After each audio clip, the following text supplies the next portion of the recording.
in this globalizing world, it's producing all sorts of outcomes. There's fragmentation, there's a refugee crisis, there's a crisis in the economy, in the global economy. This crisis is creating displacement as the refugee crisis comes to the north.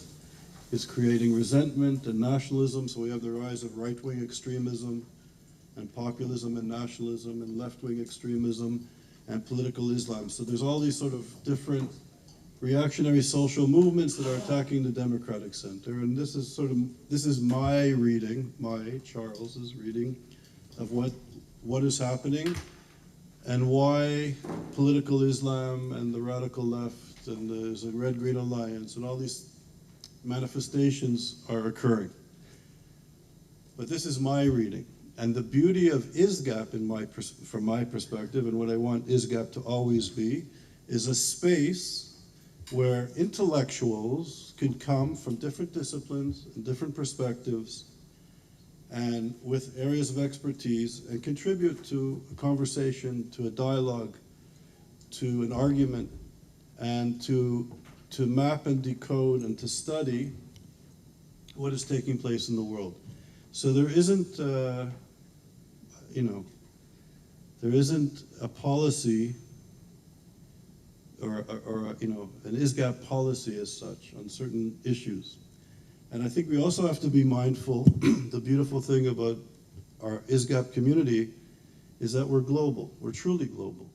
And that's the strength of ISGAP, in my view. That's an essential strength. And if we're truly a global space where people can come together from different academic disciplines, different ideological backgrounds, different cultural backgrounds, different religious backgrounds, obviously in this space, we really, as I said from the beginning, we have to respect each other, hear each other. We don't have to agree with each other, but to learn and to discuss with each other. And I also want to make it clear that when it comes to the American context, racialized identities, cultural identities, policies, DEI, it's one society, a very important society, but it's one country in this globalizing world that's quite specific in many ways, even compared to its neighbors in Mexico and Canada, very different. So it's one space in the world, it's not the space in the world. And I think when it comes to specifically DEI, there is correctly, in my view, particularly among Jewish people concerned, not even Jewish, people concerned about anti-Semitism, that DEI is a space that's problematic.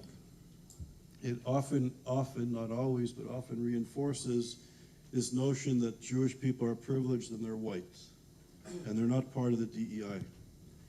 There are spaces where anti-Semitism, the Jewish question, and Jewish people are invited to participate in questions of DEI. So it's not, even in the United States, it's not a monolithic entity.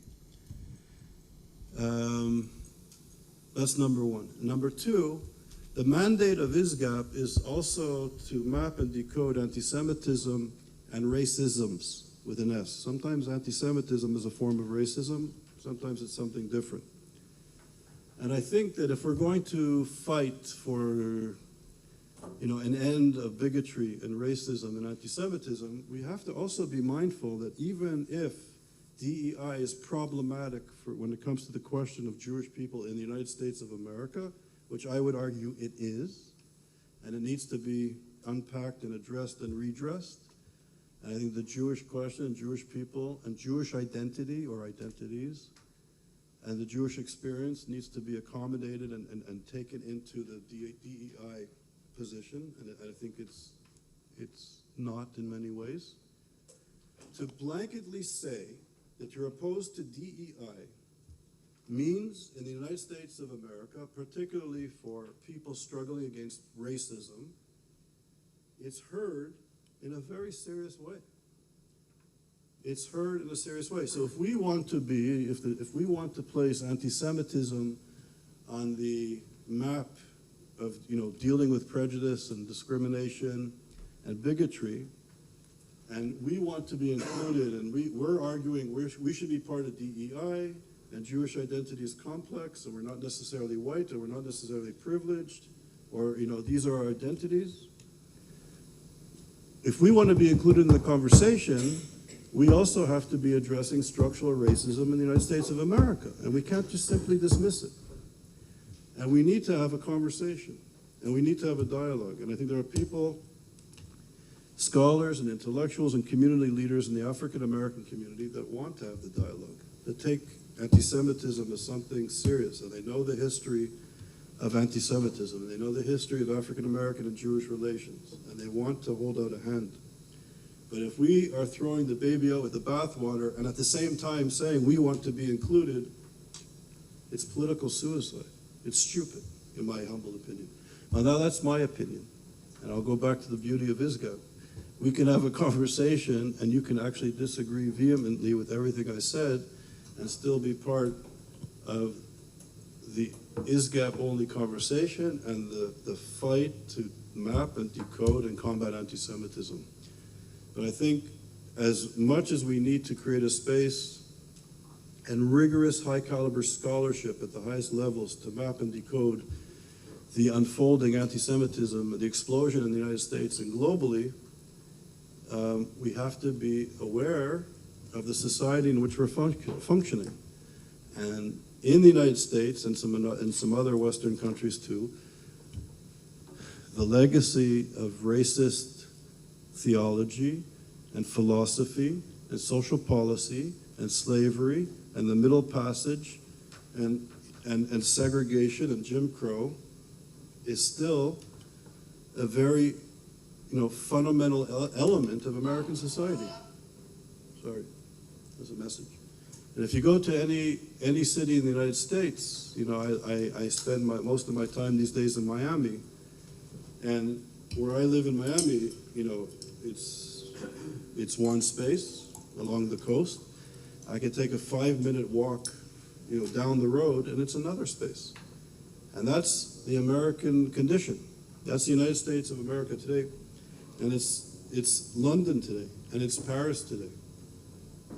So I think if, as Elie Wiesel said, anti-Semitism begins with the Jews, but it doesn't end with the Jews, that once this form of hatred is unleashed, it knows no boundaries, that the Jewish question or the explosion of anti-Semitism is usually indicative of something else. It's almost the early radar system of sort of bad processes and things occurring.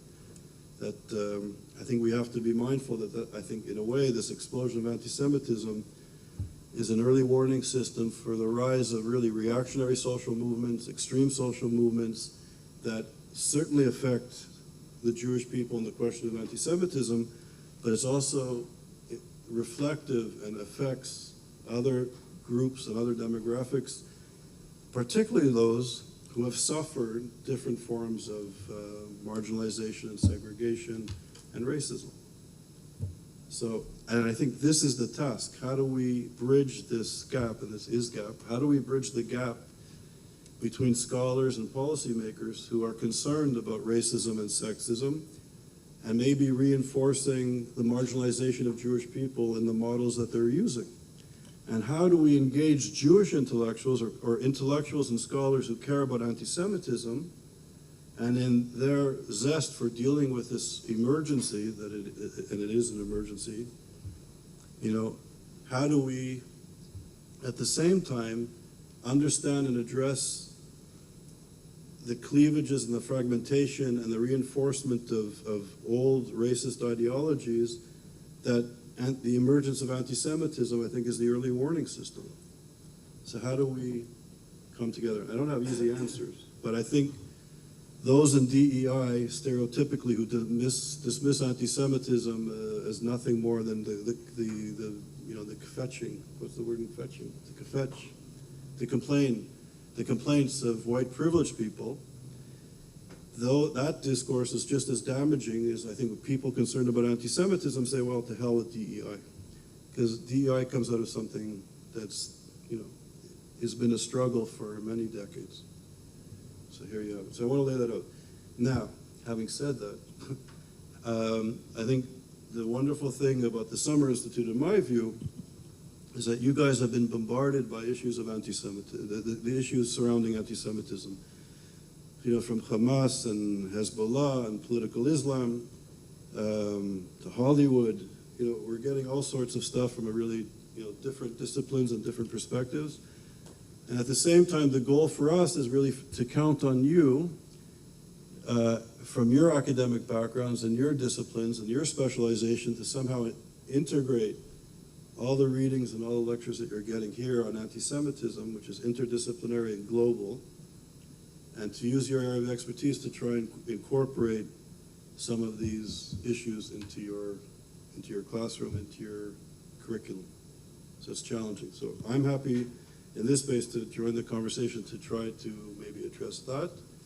But I also want to give Naya, who's an expert in curriculum development, thanks. some space to speak to, and then to hear from you guys. Yeah, thank you. But tomorrow I'm going to model a lesson, which is really what I love to do. But, well, before I begin, that in the spirit of ISGAP, which welcomes disagreement, I really disagree. And to your point, if anti-Semitism is that early warning sign that something is not good within a system, I think that the anti-Semitism within DI is that alarm bell that is going off to say that maybe it's not good to focus on so much on race and racialize our society to such a degree. That's all I'm going to say, because that's my perspective. I don't represent ISGAP, I represent Naya Lekht. But I appreciate that this is a space where we challenge our ideas. This is about hearing different perspectives.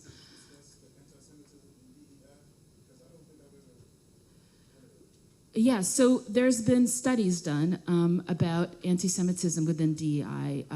One of the studies is by the Heritage Foundation, which has found that DEI officers hold anti-Zionist views at a higher level than other views. Students of mine, I'll just give you an example. In Los Angeles at Pacific Palisades Charter High School, they had a DEI officer, and after October 7th, the DEI officer created a wall, and everybody could bring their shared experience, like the Hispanic community, the Muslim community, and the Jewish, my student, asked, I want to, represent our pain. And he said, with respect, you may have historically been persecuted, but in this moment right now, you are white and privileged. You cannot have a space in this. So what have Jewish advocates done? They said, oh, okay, so we'll talk about our oppression, and in that way, let's make space in DI. But Zionism is not about oppression. Zionism is the story of the Jewish people's return to history, its dignity, its resilience, its power. And I'm not going to apologize for that power as a Jew and as a Zionist. So it's a problem. But I don't disregard the fact that, yes, in America, there is a history of racism. It absolutely is true. And we have to take that into serious consideration. But this is about curriculum, all right? And this is about giving you all a space. I'm going to push back a bit. First of all, the Heritage Foundation, for better or for worse, is very clear on its ideology. It's quite extreme, and they just produced this 2025 document that's even extreme for Donald Trump, right? So the Heritage Foundation has a legacy. Whether you agree with it or not, fine. It's just very conservative. It is conservative. It's true. And I don't know, like when you say that we can't put too much emphasis on race. I don't know. It's like if I go into a DEI conversation and I'm talking about anti-Semitism and somebody says to me, you're putting too much emphasis on anti-Semitism. Maybe I am.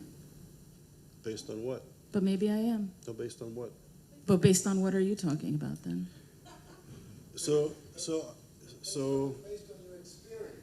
Based on my experience that I'm putting too much emphasis on No, anti-Semitism? you said too much experience on race. No, I'm saying that I don't want to be seen as a Jew. I don't want to be seen as a Jew. I want to be seen as Naya Lekht. You understand? I don't want to be seen as white or yellow or this. I don't want to be, that's me personally. I want to be seen as myself.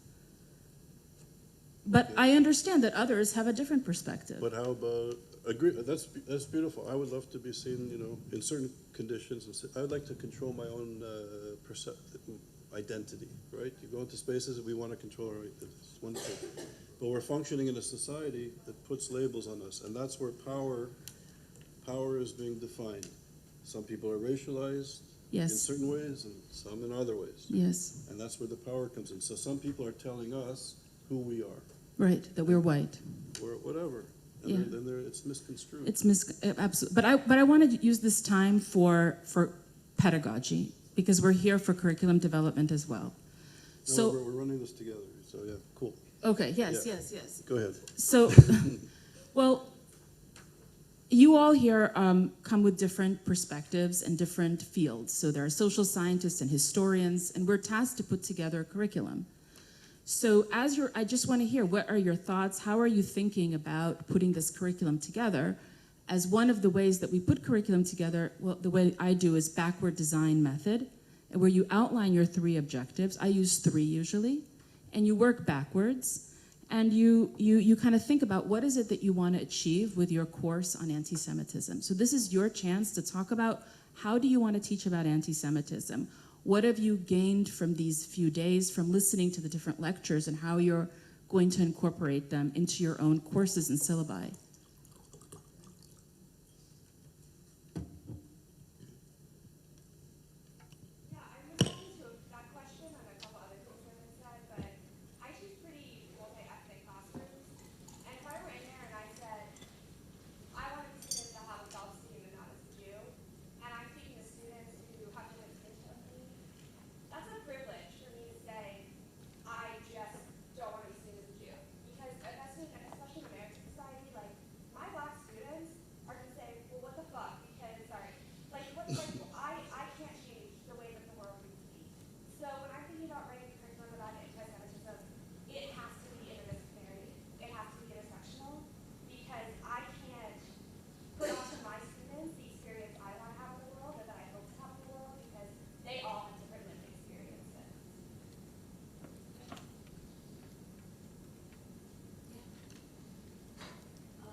You what? I abandoned a baby, not a human or animal baby, but a baby that I held first. It was the Jewish Place Project.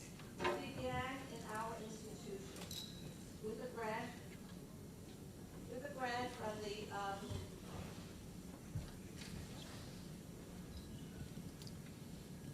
the Jewish Place Project had its genesis in our institution with a grant from the Women's Foundation of Greater Metro West.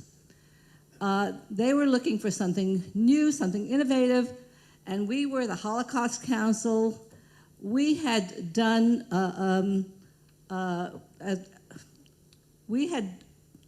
the council had done a play that I had written about one of our survivors, and it was a good play. And it was produced by Kushner Academy. They got hold of it, I don't know how, and because I wasn't sending it out at that point.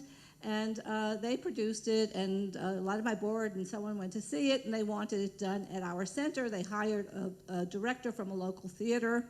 He was Jewish, and he brought a cast of actors, and they produced it there, and it was very effective. And that was sort of the end of that. And then he came back to me a few years later. He had left the theater. He was going out on his own, and he was thinking of a project. And I knew about this grant that was available, and I said, why don't we see if we can write a grant to get the primarily the students in the community who had twinned with a survivor program that I created. To write a play about that, because schools really need plays about Holocaust, and I thought this would be a good project, and he could work with this, and so on and so forth. Well, out of that eventually came The contest happened. We got the grant. The contest happened. It was very, very effective. It was done in a number of schools. He helped direct it as a professional. And out of that idea came the Jewish Plays Project, which he then headed. And it was a call for plays from all over the world, not necessarily by Jews, but something that was related to Judaism. And it was quite successful, and it grew and grew and grew. And of course, I was asked to be on the executive board, which I was happy to do. And last spring, he called me to say, "Would you be the president?" And I had already moved out of the greater metropolitan area, New York metropolitan area, and I said, I'm not going to be able to.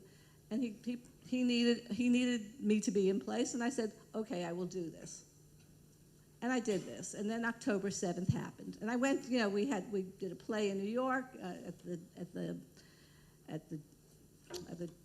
Jewish Theological Seminary, and then it was the winning play wound up at the JCC in New York, and so things were moving along, and then came October 7th, and after October 7th, I said, "David, we haven't responded to October 7th." And the conversation went on and on and on, over email, over the phone, and they would not come up with a statement about, I said, just an innocuous statement. I understand. Who's they? ISGAP.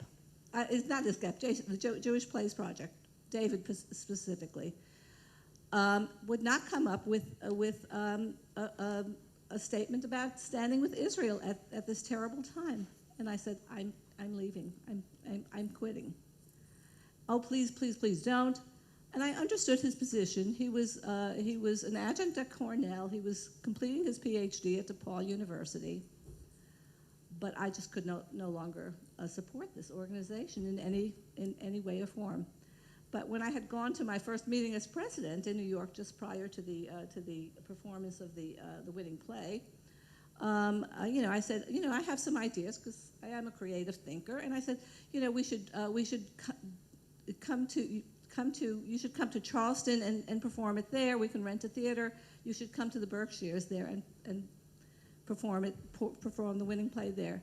Well, this spring I get notice that the winning play is being performed in the Berkshires. They've rented the Colonial Theater, which is a beautiful reconstructed theater. It's a large theater.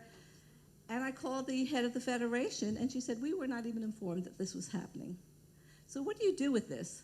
I said, "But don't we support? We're supporting DEI, don't we? So doesn't October 7th fit under that rubric?" And he just wouldn't bend. So that was why I abandoned that baby, and very hurtful, but also the consequences are quite serious, and it has ramifications. Absolutely. Oh, yeah, we had a comment back. It's okay. Go ahead. Go ahead. And then Sure. So just a very quick 2 cents. The issue is not DEI. The issue is that equity is about outcome and not equality.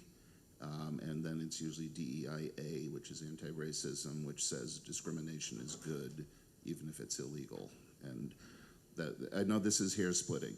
My real question for now is... When you say the difference, and I know you know, Yeah. so what's the difference in your experience, in your reading, when it comes to DEI between equity and equality? So equality of opportunity is liberalism, to give everyone an equal opportunity to pursue their individually chosen goals, such as to be seen as themselves. Opportunity of outcome is the socialist Marxist concept of roughly equal material outcome at the end.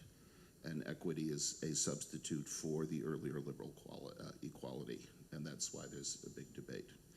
What I wanted to ask about, and this is something I don't know what to do with, and yes, it's an American talking about race again, but I don't know how many of you are aware, but the American government is changing the definitions once again.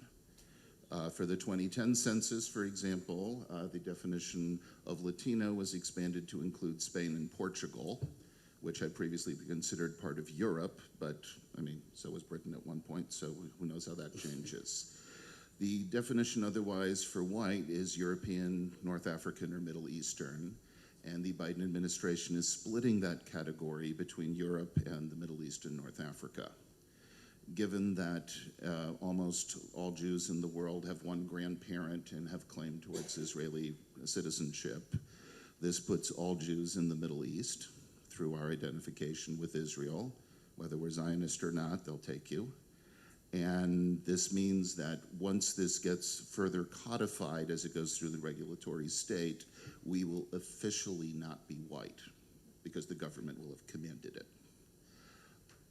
I'm trying to figure out what to do with this, so I'm hoping that my colleagues here will have some ideas. So I keep yelling, Jews are not white. It's going to come true?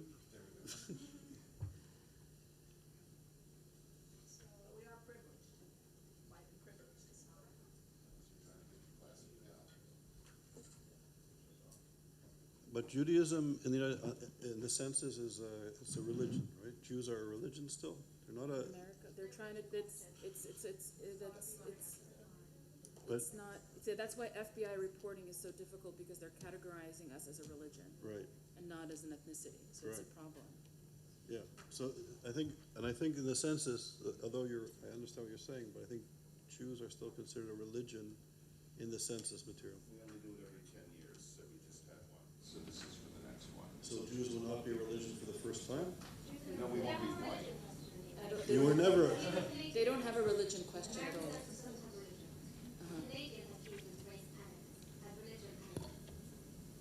So how do we in the United States, it's not until this one. Actually, before it's I did my doctorate measuring census material in the United States and in Canada and the UK, and back in the day, it's been a while, but back in the day, Jews were considered a religion, not a race. That's why it was so difficult to know how many Jews were living in the United States and who they were. So we're never a race, according to the census. Yes. We were a religion. Through the connection with Israel, we become a nation with a geographic location which falls Right. into the Interesting. classification. So this will be changed in the next census. Who knows what's going to happen between now and then. Interesting. Hi. Hedi's been. She's been waiting. I just wanted to briefly comment that I did sense the tension in the room around the fact that we had mentioned DEI and then we're trying to move to pedagogy. We're then moving back to DEI. We're trying to get to pedagogy. So I wanted to say, in the spirit of all of us, that I really respect the sensitivity of the question of the DEI. And I would just like folks to consider that we don't have to be binary thinkers. And the literature that is coming out, and I've been studying this quite a bit because I'm in health professions education, and this is a hot button. All I want to say, and I don't want to get deep into this because we are trying to get back to pedagogy, is that Biden's policy document of May 2023, which went really nowhere, called for anti-Semitism and religious discrimination to be placed in all DEI education programs. I have cited this to every school that I've presented at as a way to say, at this moment, I'm not calling for dismantling of DEI, with all due respect, as Charles has been, begging us to do. But at the same time, the inclusivity is lacking, and we can get into all the reasons why, okay? And we know the reasons why: the privilege, the whiteness, the binary thinking, the colonizers, the oppressors. With a gentle touch, trying to publish on this, trying to get in there with deans for them to see the light. I think we can do it. However, what's fascinating in the United States of America is that when I presented in Texas, I was told to not mention the word DEI because DEI is done in Texas. So it's not quite the United States of America, and you do have to think about where you are. In regard to pedagogy, I hope that we can discuss both the crafting of syllabus, and there's been discussions, and I'd like to hear your thoughts on whether we should be using learning objectives or learning outcomes, because I have some thoughts on that.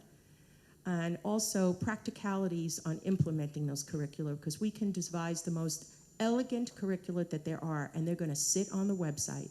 We need to be thinking about crafting syllabi and working as educators in a way that makes sense. So that's the point I wanted to make. Amazing. Thank you. Important points. You wanted to. discussion has shifted to a much more important point, so please continue with this important. Thank you. Thank you. Thanks for bringing us back in.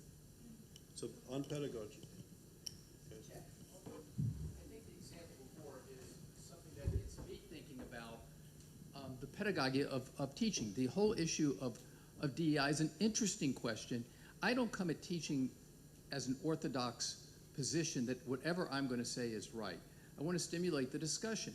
And I think this is a great example of what a unit could look like, is to have some case examples. We have a case example at my university of a medical student with a recent event with DEI sponsored about genocide in Gaza, and several student groups co-sponsored it, and the student felt excluded, and others because these are their interest groups of OB/GYN and pediatrics, and they don't feel safe in those spaces. So that's their experience. That doesn't mean that it was anti-Semitic or the DEI officer was, but when they went and talked with the DEI officer, because that's what the dean told them to do, the DEI officer told them, you know, you really need a thicker skin. And so that's their experience, and they would label that as an anti-Semitic experience.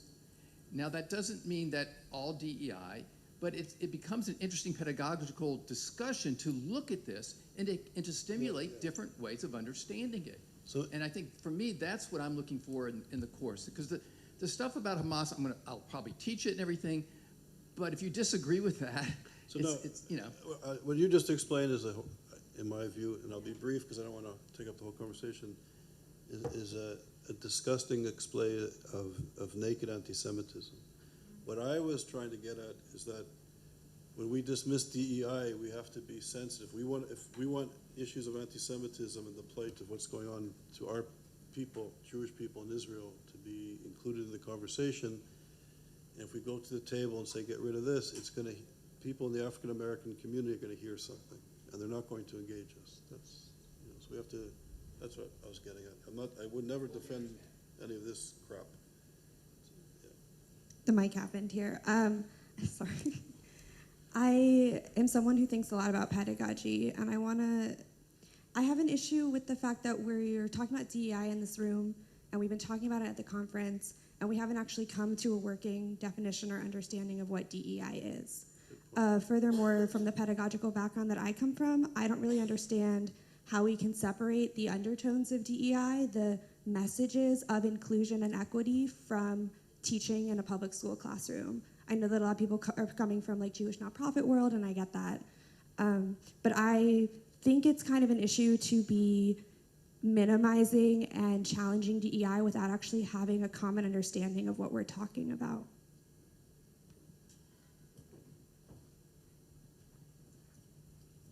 Let's go back to pedagogy. Course development.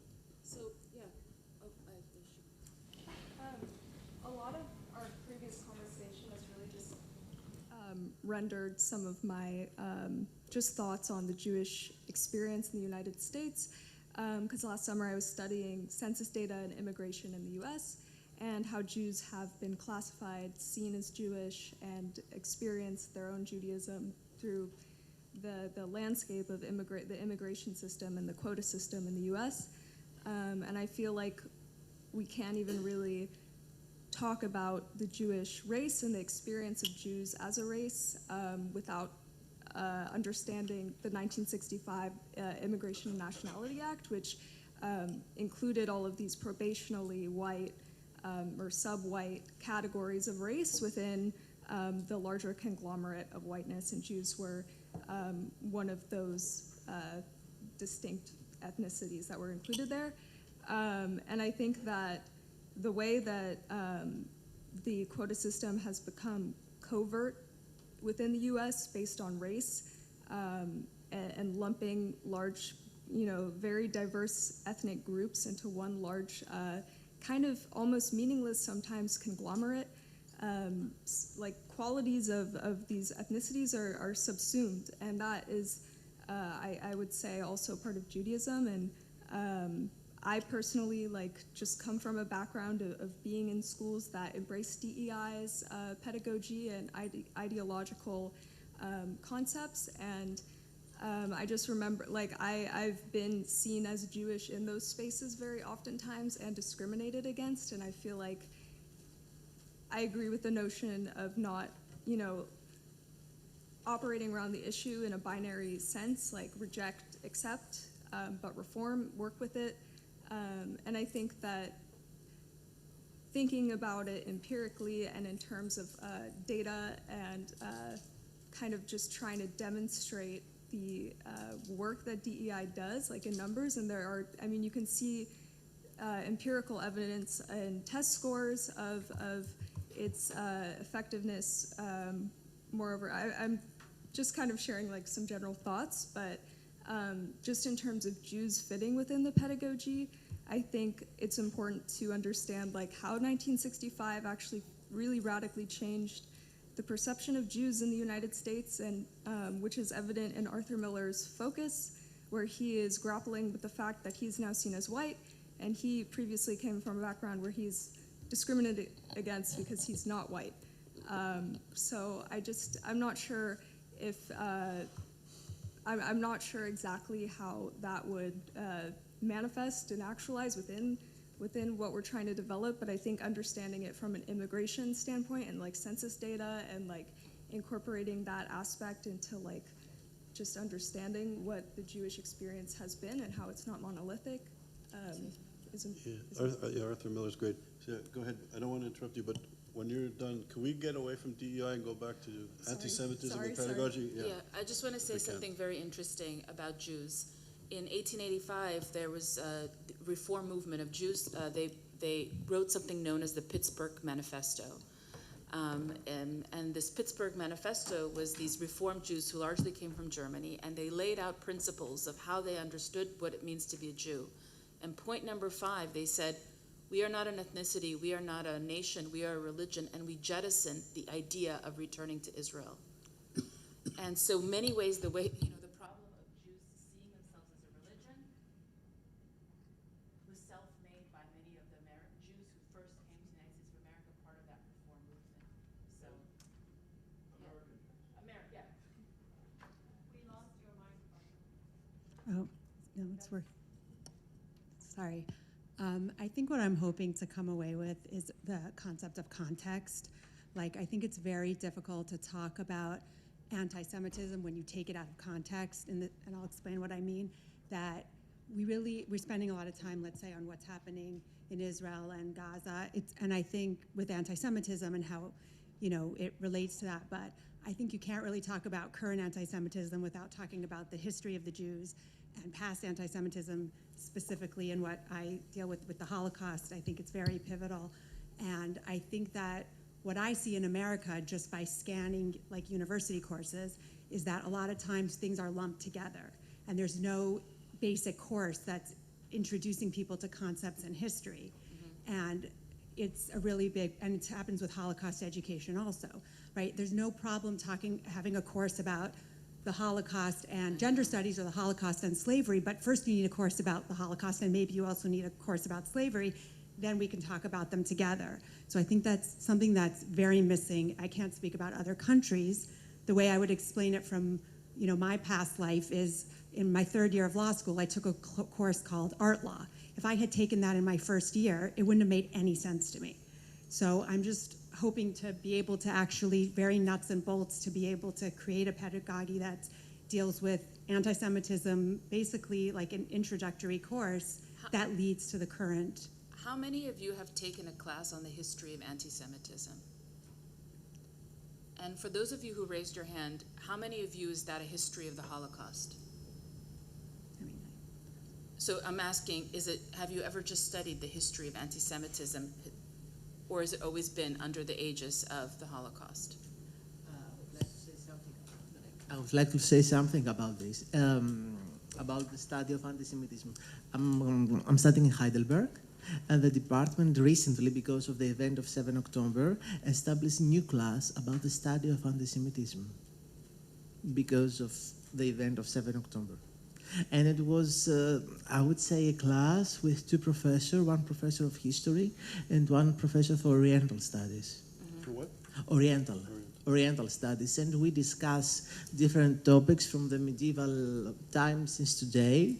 And as the students coming from super international background, they present different topics. For example, anti-Semitism in Brazil, anti-Semitism in Turkey, anti-Semitism in France, in Soviet Union, today Russia. I mean, yeah. So that means that the situation sometimes enables academics to organize. This is why ISGAP was ahead of its time, because when 2018 I was looking, where is there stuff on anti-Semitism? Who's taking it seriously in academia? You're the only ones. Really? Sort of an academic. Well, yeah, you are in academia. Pushed to the side. Okay, but so it's important. Somebody wanted to say? Chloe and then... Thank you. I don't know, I just wanted to like bring a positive example, I think, of everything that we've been saying. So I just recently got my degree in Middle Eastern Studies at Tel Aviv University, and my minor was in Jewish and Israeli Studies. And my professor, she's the one who introduced me to ISGAP. Her name is Catherine Aaron Beller. She teaches at Hebrew University, but then she comes to Tel Aviv University for the courses. And after coming to ISGAP, she developed her curriculum here. And now at Tel Aviv University, every year we have a course in the fall titled History of Antisemitism, which I've taken, and it was amazing because we started from the very beginning. The first class was from the Bible and Matthew's Gospel and everything that goes on from there. And we went through all the anti-Semitism in the Middle Ages and the images that we saw the other day in the cartoon class and everything. And then we move on in the spring to contemporary anti-Semitism and the discussion of everything that went on. Unfortunately, the courses last year didn't happen because at Tel Aviv University we stopped taking international students after the 7th of October because nobody wanted to come to Israel. But they're planning to put it back next year when we're gonna get them. So yeah, I just wanted to say from like what you were saying, you know, started from the history of anti-Semitism and moving on to contemporary anti-Semitism. I think it works very great for every professor because I'm a student who is coming here and feels very prepared in what's going on because structured that way it worked very well. Karen's a great scholar. Yeah, cool. I just want to say there's a high school teacher in Atlanta at a private Catholic school who teaches a course on understanding why the Jews understanding the long and tragic history of anti-Semitism. And I've heard him spoke to the Jewish Grandparents Network, and he is amazing. There's a two-part course. He focuses mostly on the Catholic Church's anti-Semitism, but this is a private Catholic school and high school in Atlanta. So there is a course that exists. Which brings me back to, you know, pedagogy and designing. How many of you have ever designed a course syllabus? Okay. Does anybody want to share their process? Would you like to? Yes. My main job is at City College San Francisco, which is a teaching school. So I don't publish, but I come up with new courses fairly frequently. I'll give an example. About 15 years ago, I was in a program not too dissimilar from this through the Foundation for Defense of Democracies, which brought faculty to Israel to study counterterrorism for the purpose of developing courses at our home institutions on the topic. So I started with the material that I learned in they call it a faculty fellowship. So I already had pages of notes on multiple key subtopics. I needed to expand it to be more US focused, and for political reasons, I did it in my administration and justice department instead of political science, which saved a lot of stomach lining. And I looked at sort of what's the history, what are the definitions, and the reason for the earlier one is the first question in Jewish studies is what's a Jew, and then what's the history, and those are fundamental. Those are like the first month questions, and we all have to deal with them. So you start with definitions. I'd like to introduce theory and methodology first, as if it's an academic book, and then we dive into content. And it can go in different ways. I'll read my student audiences in different ways, and one year it'll be more about something that's been in the news than than another year.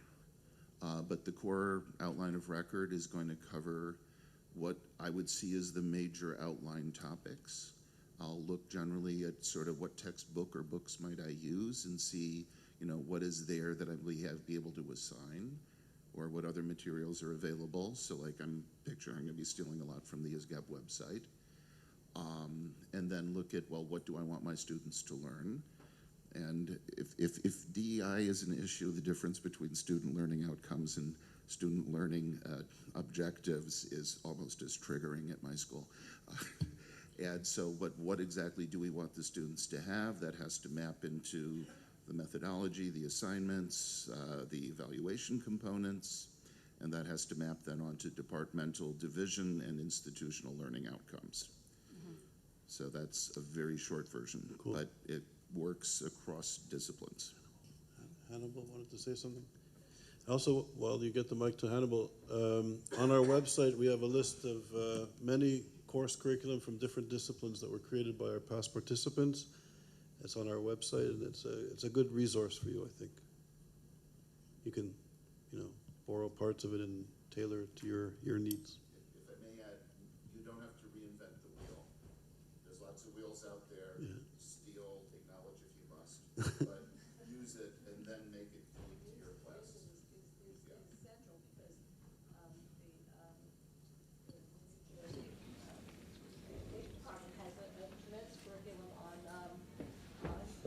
Genocide and the Holocaust, but most people don't use it. Most teachers don't use it.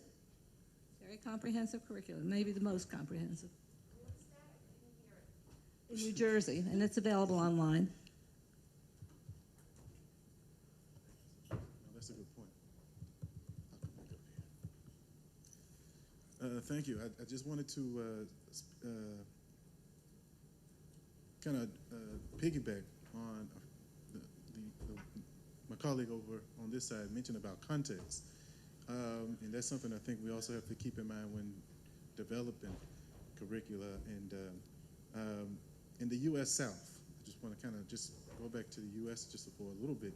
In the U.S. South, a lot of public schools are attended by Hispanics and blacks.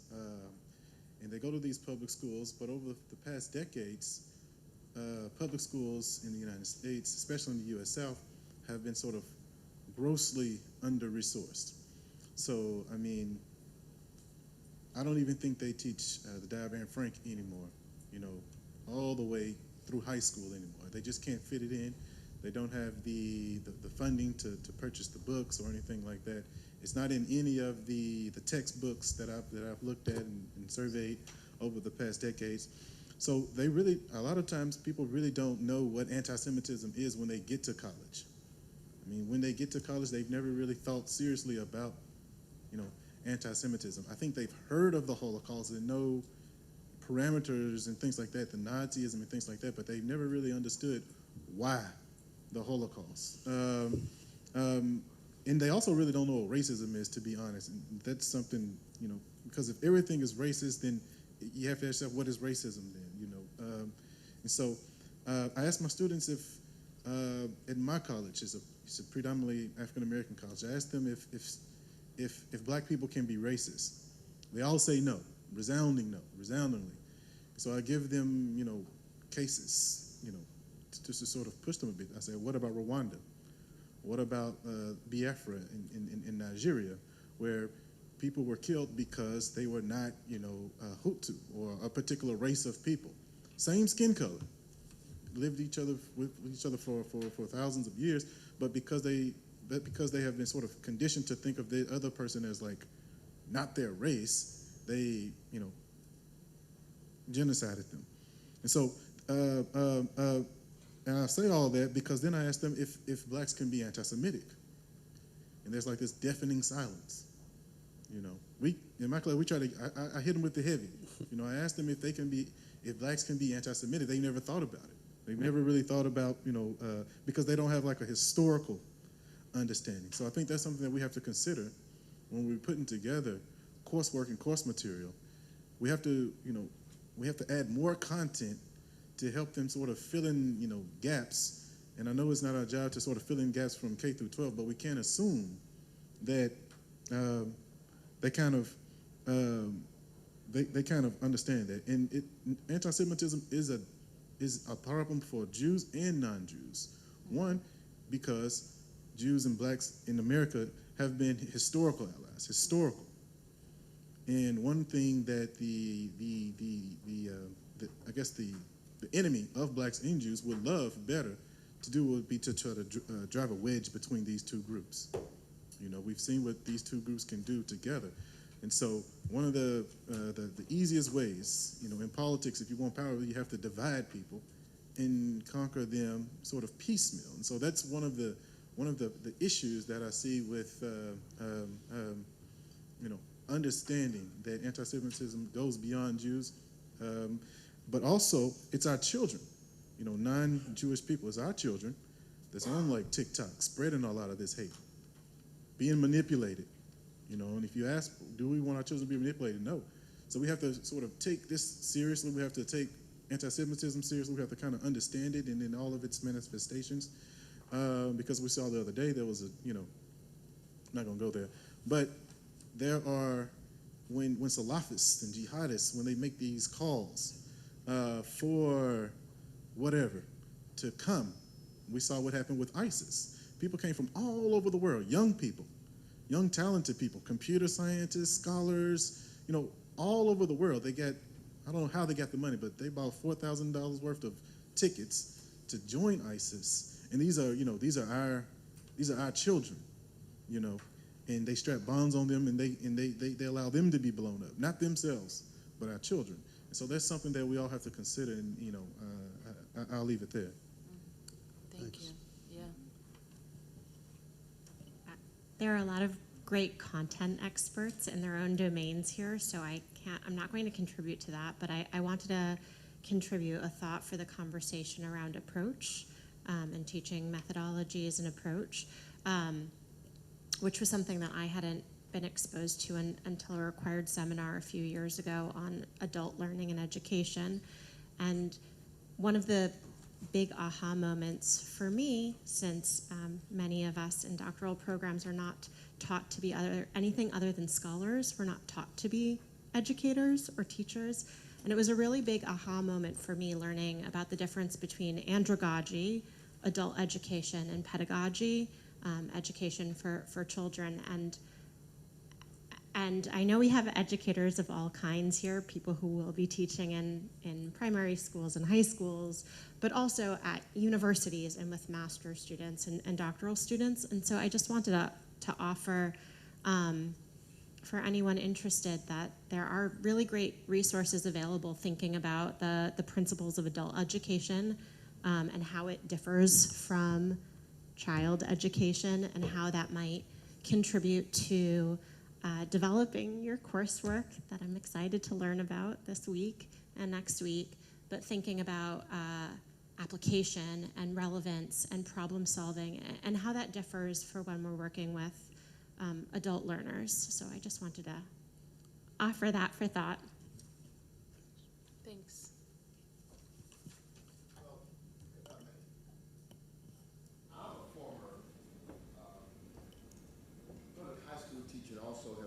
Taught in college for the last 15 years. And one of the things I think she brought up earlier, our sister to the right, what is the difference between a learning outcome and learning objectives? Mm-hmm. And it was amazing. You know, you can be taught for 12 years one way, and then suddenly you go to college, and then the professor is only teaching learning objectives. Learning outcome means that the student is the center. What skill will the student have when they leave your class? However, when you get to college, now it's all about the professor distributing information without even considering what skill that student will have.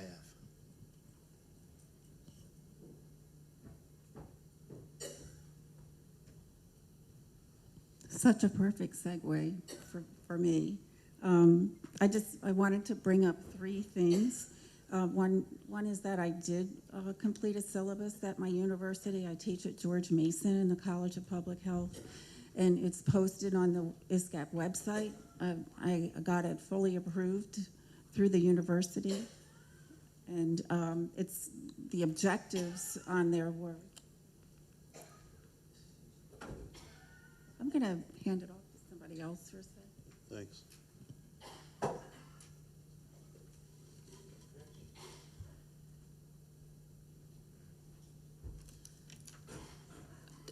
Who would like to speak next? I'll give this to yes. Sienna's over. I'll give it to Oh, okay. Sienna, and then I had a comment I'd like to make as well.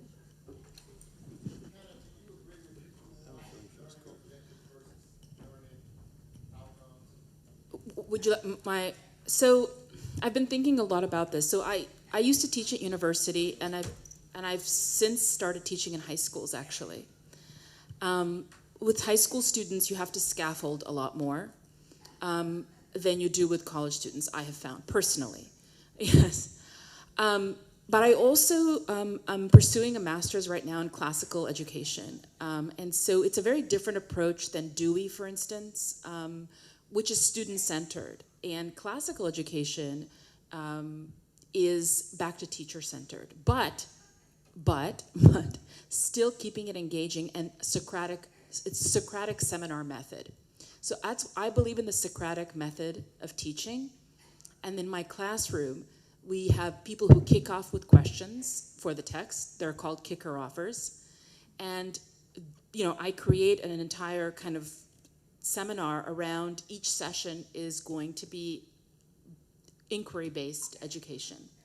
So it's not that I abandoned student-centered approach at all, but for instance, I really believe in leaning into texts and working with text. So my background is literature, so we do literary analysis. But when we're talking about the history of anti-Semitism, and I taught it this year for seniors, for instance, they have to do also their own presentations, right? The students have to have a buy-in, right? You can't. What's not going to work is lecturing at students. It's not going to work. That's for sure. So, right. So the idea of pedagogy and methodology is it's a really diverse field, and what approach you use, and experimenting. And the classroom is an amazing laboratory. That's how I view the classroom as this laboratory, and really activating student minds and challenging them with ideas. But, and we'll get into that more, but, you know, I wanted you to, I used the word learning objectives initially versus learning outcomes, because I do want you to think, like, what is it that you want people to know? I have this know, feel, and do kind of rubric. What do you want them to know? What do you want them to feel? And what would you like them to do with the knowledge? I use that kind of rubric also. But I also first want to ask, what do you want them to know about anti-Semitism? After completing the class. And something I said in the earlier workshop is that a lot of us are doing not formal education, a lot of us are doing in the nonprofit world informal instruction, where we're, especially after October 7th, we are being asked to come in and do a 1-hour history of anti-Semitism in 1 hour, right? And I've done that a lot, and people ask me, how are you successful? Well, how do you measure success in that, right? So pre-surveys, I use a lot of post-surveys to measure if there's been a shift, but I promised you to speak, yes. Thank you. I wanted to bring a thought, which is the importance of teaching the beauty and the importance and the complexity of Jewish religion and culture simultaneously with teaching anti-Semitism. I won't go into my whole background, but I'm not Jewish. I did just finish a master's in Jewish studies, and I'm here now. And I was really lucky when I was young to have a good Jewish studies education. So I had already celebrated several Shabbats, dozens, before I learned about the Holocaust. Then when I was in college, most of my friends were Jewish, and I was going to Chabad every Friday, and I had never given Israel a second thought.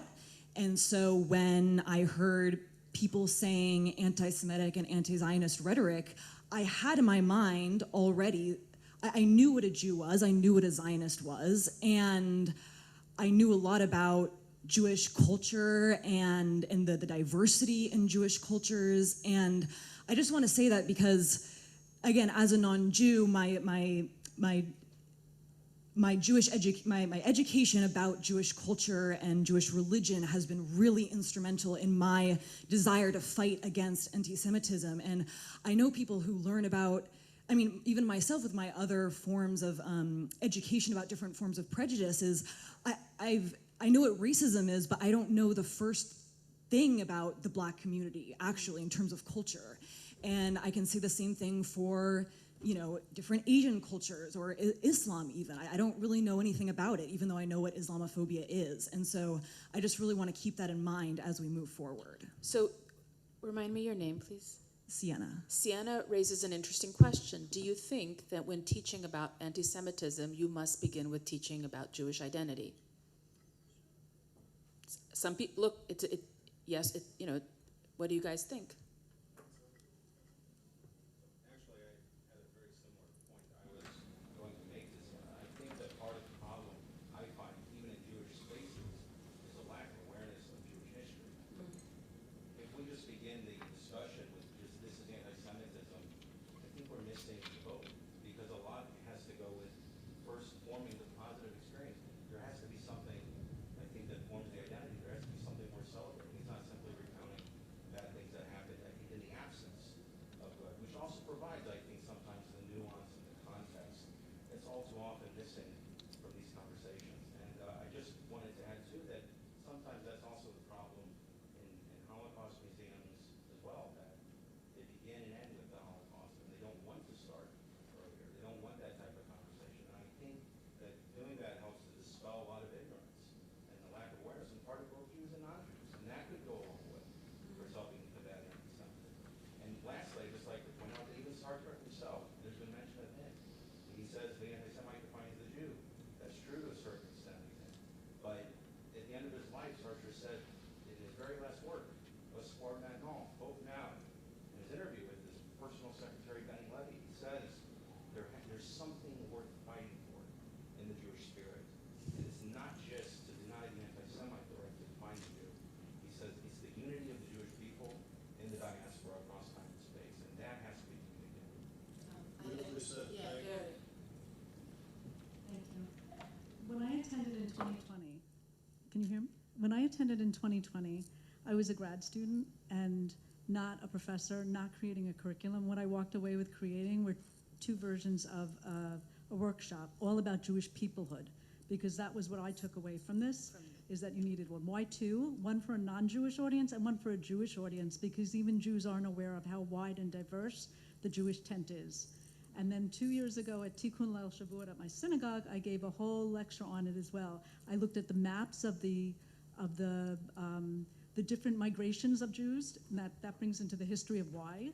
But I also looked at all the languages that we developed, all the music, the art, the culture. Where we are, we absorb and we give. We're a minority everywhere, so we have in common that persecution, but at the same time, that should not be what defines us. And so this time around, I'm thinking, okay, I didn't think I'd go in peoplehood again, and I feel like I was thinking about other things because I'm going to create workshops that are replicable for Hadassah groups to do. I'm thinking I might go back and more fully develop the idea that I had at that time. And that, I mean, it's so funny because I was thinking not that. Let's focus more on anti-Semitism. And I'm thinking, no, really, it has to go with defining ourselves in peoplehood. Behind you. And I think also it's important to discuss Jewish thought. What makes the thought Jewish? And import some of the basic Jewish philosophy that really lives in our society. And how many Jewish parables or proverbs we use without knowing the genesis of those, right? And how much the Jews have contributed to our daily lives. So we really have to we have to connect, basically drive the point home and make it in a way where they connect to it, they can touch it, it's palpable. Right. You know, well, I don't know who's gonna go. I will wait. Robert's gonna have something or somebody else. Go ahead, Robert. Well, I have something to say as a professor, and I teach the Arab-Israeli conflict, a graduate seminar. I teach the Middle East politics. I teach religion and world politics, and I teach all these courses. First, I don't, the university, I don't accept that the university tell me what to put in the curriculum. This is first. Second, until 2014, I was able to manage, especially in the graduate courses, seminar for PhD and masters. I was able always to manage what was going on, but by 2014, I felt that, really coming, including by Jewish students, what's happening? What is this? Why is that? What is this? And you know what was my answer? And it really works with me. I give mainly primary sources for reading, and I'll tell them, listen, you want to read this, I'll give you a recommendation, but all discussion is going to be based on primary sources. From Leon Pinsker all the way to Nasser's speech in 1967, to Sayyid Qutb, to Faraj. And I'll tell them, okay, let's see what they are saying, and don't tell me what other people think. Tell me, what did you understand from the text you are reading? And let me tell you this, since 2014, I have absolutely no problem. And whoever comes to my classroom, he leaves well satisfied with the curriculum, with the teaching, methodology, and all this. Where do you teach? I teach at Florida Atlantic University. In the state of Florida? And state of Florida. And sometimes they ask me to go teach in other places. Wow. Well, I just want to say I teach Arab-Israeli conflict as well, and it's so difficult. So I'm telling you now. Well, maybe I should go to Florida. As a matter of fact, Charles, and please for you, there is one book that really needs to be updated, and it's Lekht and Rubin. Yes. Because they have all the primary sources. Yes. But then it stopped. This is something, a project that will be great to update that book. Lekht and Rubin. Lekht and Rubin. Yeah, it's a great book. It's all the it's primary sources. Charles. You want to talk? Read. Maybe I'll invite you as a guest speaker for my students. Let's see. He's not allowed in New York. Oh, he's not allowed in New York. No, and apropos of that, primary sources, I'm kind of checking the computer as we speak. Nasrallah is speaking today. And imagine, we're sitting here in Oxford and we're discussing pedagogy and anti-Semitism, and this character in Lebanon is, Khomeini, And the main Nasrallah. points are here. Yeah. So it's amazing. In the accepted space of international politics, you have characters and social movements that are literally based on European anti-Semitism, the protocols, and even Nazism, are now calling for the destruction of the Jewish people. It's part of our lexicon. It's part of our reality. It's astounding. Yes. Yeah, I don't want to switch the view away from America, but I just wanted to add something. I think it's a very important discussion, but it's very American. Yeah. I'm missing, for example, people from the UK, and I just try to add something to explain a little bit or to give you some insight about talking about Jewish identity in Germany. Yeah. So there are basically not many universities who teach something about Jews at all. I mean, you rarely find those classes. Then you don't have a lot of teaching in schools, of course, about the Holocaust. But, there currently is a crisis going on in Germany. We have, so a friend of mine, he's a public teacher. And since October 7th, 5 of his students last year converted to Islam in solidarity with the Palestinians. So where to start? I have no idea. We're talking about Jewish identity, which is important, but he giving his best effort to, try to explain the conflict, try to explain what's going on, and he comes to a certain point where he just realizes, okay, I don't have enough resources. He teaches in a class with 65% of migrants, lots of people from the Ukraine. So what we are facing currently is a disruption of the society, and talking about anti-Semitism is becoming more and more important. And I don't know, I just wanted to add that, because this is very specific stuff that we are talking. I don't want to downplay it, but I think beside the American discourse, there's lots of stuff going on which should be considered as serious. May I ask you, we spoke earlier, you're in Germany, right?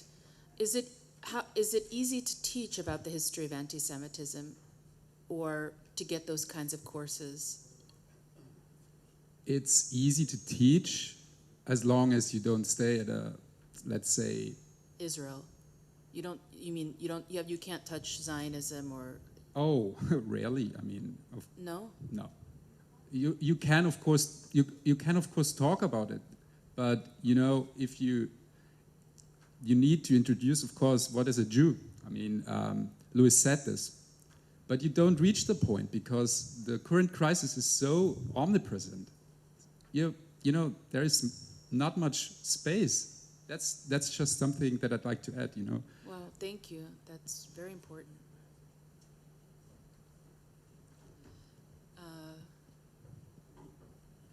Real quick, I just wanted to add, and I think that's a good point, sort of sometimes just adding your own personal narrative, kind of at the beginning of class or somewhere on the syllabus. In my course, I mentioned that right after October 7th, I ended up leaving 2 masjids. I was going to a masjid after October 7th, sitting there listening, blaming babies for being settlers, and they deserved to be killed. I couldn't take it. Left another one. And when I left, my students left with me. I'm the faculty advisor for the Muslim Students Association. When I left, my students left with me. And when we got outside the masjid, I told them why I'm leaving. I explained it to them. I said, "You all can go back in there if you like." But they all left with me. So now we're all on our 3rd masjid. It's about 15 of us. We're on our 3rd masjid, and the masjid is much better. It doesn't really get into politics or things like that. But, I mean, just somehow explain to them that, it takes a little courage. It takes a little, something to inspire them to sort of do the right thing. If someone is taken or becoming like a Muslim because of in support of something that is horrific, I mean, is the classroom the best place to sort of address those issues? I think, yeah. I think, you have to. And my students, they know I'm Muslim. Sometimes I come to school with, different things on just to sort of accentuate that I'm African American, that I'm Muslim. But my Jewish students know that when they're harassed, to come to me, and I will address it, because you kind of develop a reputation for sort of fighting for different things, and you have to have I think that type of connection with your students, So because of that, we don't have students aren't gonna just say anything in my class, They're not gonna just say that Judaism this or anything like that. They're not going to just say anything. They're going to come to my class with a level of respect, a level of deportment. They're not going to do that in everyone else's class. I notice it. My colleagues tell me about it. But in my class, no one is denigrated. No one is disrespected. We take stances. Like I said, I left 2 masjids with my students. Mass exit. In my family too. We all left. And I reached out to the imam, the second person. First person I didn't want to deal with. The second person I reached out to him, I told him that, I don't think you're qualified to teach my son anything if this is what you believe Islam to mean. Prophet Muhammad didn't go for it, so why should we sort of take your example and not Prophet Muhammad's example, in these things? You're supposed to try to follow what Prophet Muhammad did, not what Imam so-and-so wants to do on his own accord. So connecting with students, I think, somehow, some way, even in online courses, you can find ways to connect with students in those spaces. May I say something to this? Yeah. Your voice is crucial. I can't tell you how important it is that we have thousands of you. Thank you. We need thousands of you really out there. So my question to you is, how many brave Muslims in this country, in the United States, exist today that would stand up for the Jews and the Christians and for the vulnerable?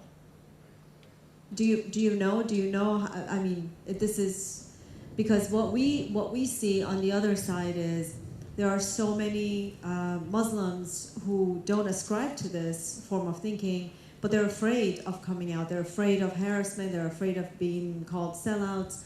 And yet, I always say that we need to empower people like you. It's our responsibility to empower you. So do you have any idea? Can you give us some notion of how many individuals there are?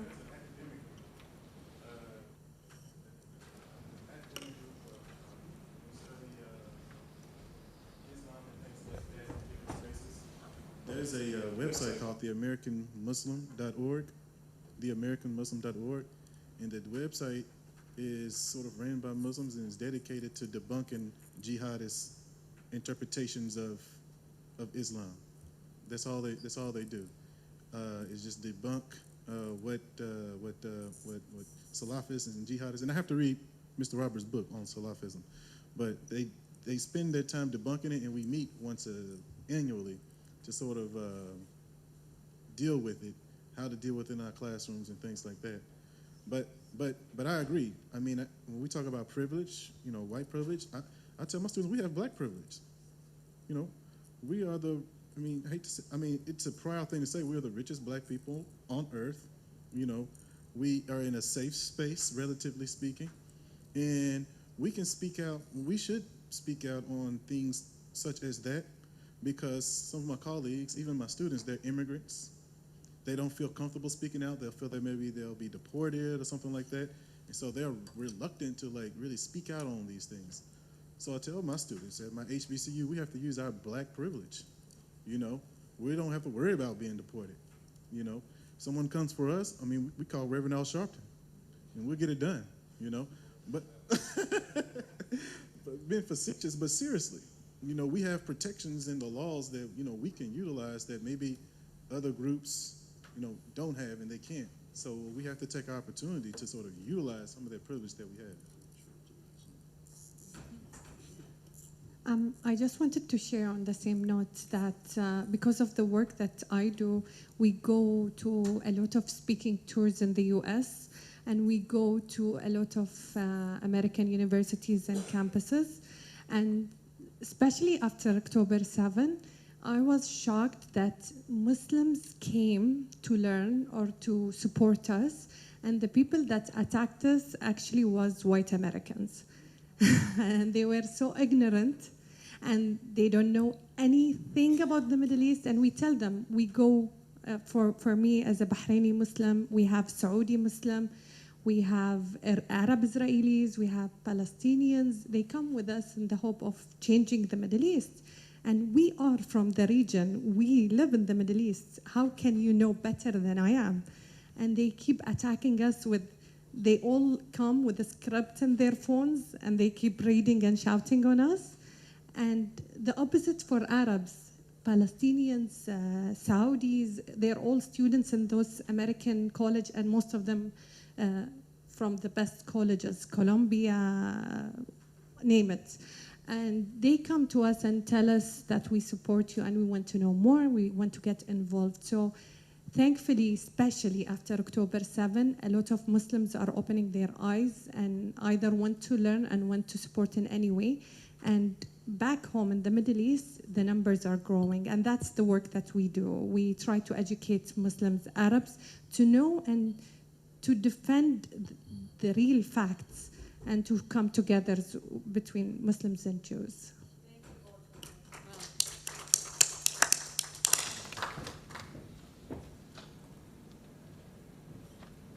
Thank you. Thank you so much. Can you hear me? Yes. I think this is a great opportunity for me to be able to share what I think about anti-Semitism, but also people in the room maybe can give ideas on how to address one of the main concerns that I have as of how I'm going to address anti-Semitism, understanding to my community. If there is someone who was in the same room with me, you know that I mentioned that I am a Christian, but also a survivor of the genocide institute in Rwanda. And anti-Semitism is I would say it's my concern, because like you mentioned, if Elie Wiesel mentioned that it starts with the Jews, doesn't necessarily end up with the Jews, but all of us, then we have to get up and go. We have to take action. So what I'm trying to say is that I have been thinking of how we can keep sharing the truth to our community. For us, I can tell from the bottom of my heart that our African community in America or back home, they may react as anti-Semitic, but not being anti-Semitic, but just because they don't understand that this is about the hatred. The information they have is not accurate. So I'm trying to see how we can help them understanding the truth of what's happening, but also to those who were born Christian, because someone mentioned that we have anti-Semitism in Christianity. This is something I didn't know, and to be honest, when I heard it for the first time, if there is a Christian person in the room, you get shocked, because if you were born and raised Christian and you know Christianity is, has the anti-Semitic, have been anti-Semitic in the past, then you back it up and listen, get ready to understand for you to be able to help others. So pretty much what I'm saying is that I am trying to see how we can help others. Also, what I want to offer, I know I don't have enough information. I may have even questions I need to ask, and I feel embarrassed because there are things I need to ask, but I can't keep asking anything. I hear Israeli and Jews. This is targeting Jews, not Israeli. I don't want to ask everything. I think I'll go ahead and do the research, but also reach out to some people who are in the room willing to help me. What I want to offer here is that I understand what it is to be targeted, and I understand what it is to feel that you're hated, because this is something I went through myself, and I'm so grateful that with the leadership on power in my country, nobody's coming after me. I can walk on the street safe. So if you feel that there is something that has to be spoken about, anti-Semitism needs to be addressed in a way or another, and you need us allies to talk, please send us. Myself, I will be open to talk about it, and I will be happy to talk about the events of October 7th without fear. Thank you.